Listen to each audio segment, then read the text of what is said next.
Bonjour Rémi Février. Bonjour.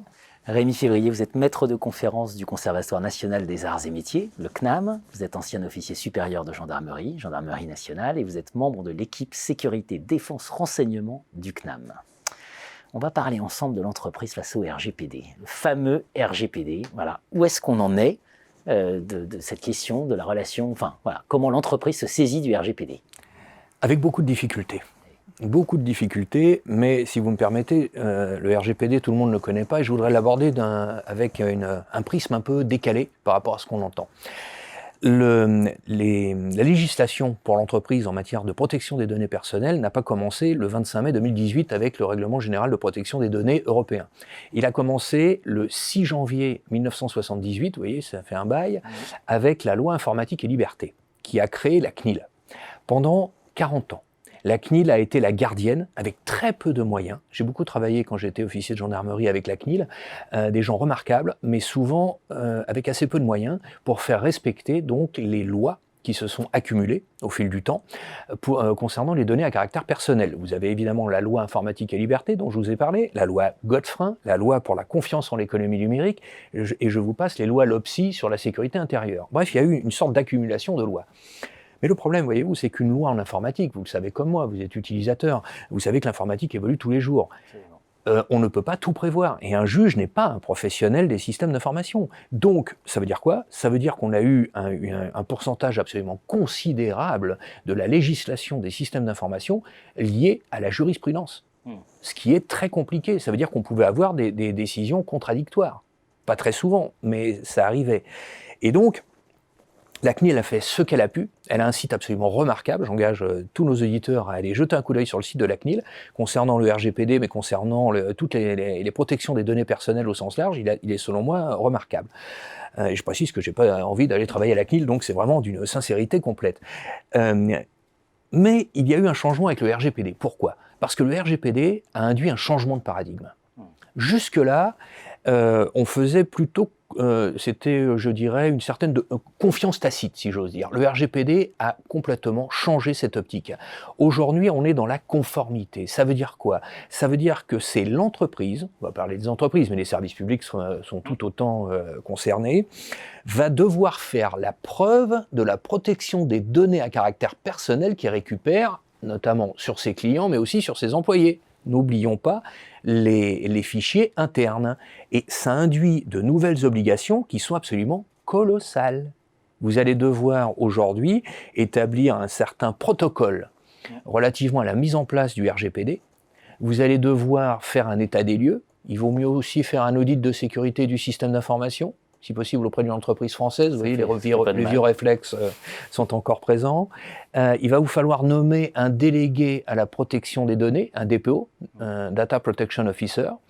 Et puis, il va vous falloir également penser que si d'aventure on vous vole des données à caractère personnel, aujourd'hui la CNIL, qui représente le RGPD pour la France, c'est ce qu'on appelle le guichet unique pour la France, eh bien, pourra vous infliger une amende allant jusqu'à 2 à 4% de votre chiffre d'affaires mondial. On change de paradigme, comme je vous ai dit. C'est considérable. Alors, deux questions très importantes. La première, les risques pour les dirigeants. Quels sont les risques? Puis la deuxième, est-ce que finalement, c'est un problème de droit, un problème pour des juristes, ou c'est un problème pour d'autres acteurs de l'organisation? Alors, la mise en cause des dirigeants.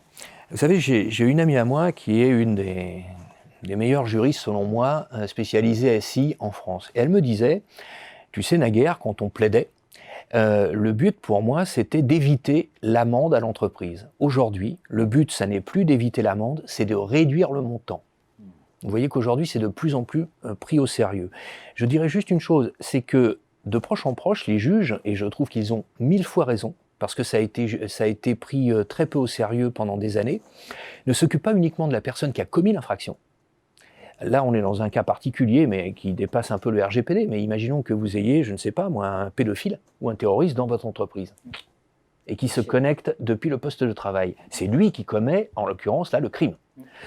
Mais on va s'occuper aussi de la personne qui aurait pu l'empêcher. Et vous savez, quand je faisais mes conférences, quand j'étais officier d'active, j'avais toujours quelqu'un qui me disait « Mais mon colonel, vous savez, on me sortait quasiment un joker. J'ai un DSI. » Et je suis au regret de dire, monsieur, madame, que malheureusement, en matière de protection des données à caractère personnel, il n'existe pas de délégation de pouvoir. Donc c'est l'affaire de tout le monde au sein de l'entreprise.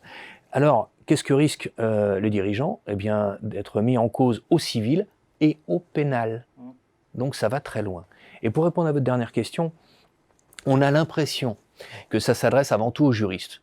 C'est vrai, mais j'aurais tendance à dire que c'est, selon moi, en tout cas, ça n'engage que moi, une problématique qui dépasse de loin les aspects juridiques. Je vais vous donner un exemple. Le premier réflexe, quand vous êtes chef d'entreprise et que vous voulez nommer un DPO et vous occuper d'être en conformité avec le RGPD, c'est de vous adresser au service juridique, ce qui me semble être une bonne idée. Mais, Jean-Philippe, quel est, si ce n'est peut-être le service le plus consommateur de données à caractère personnel à part le RH, c'est le service marketing communication. Et là, si vous avez quelqu'un qui est uniquement juriste, l'information, sans jeu de mots, va peut-être mal passer. Moi, je pense que nos collègues de sciences de gestion ont un champ de recherche absolument colossal en prenant le biais, justement, en se posant la question de savoir qui, au sein de l'entreprise, a besoin, que ce soit en interne, les RH, ou en externe, le marketing, la communication, ou le service achat, le service commercial, de gérer des données à caractère personnel. C'est un champ de recherche qui transcende de très loin le simple champ juridique, selon moi. Je résume. 1. Choisir le bon profil de DPO, Data Protection Officer. Et 2. Dirigeant, le rien su, rien vu, rien entendu, je ne savais pas. Ça ne fonctionne plus. C'est fini. Oui. Merci Rémi Février. Merci à vous.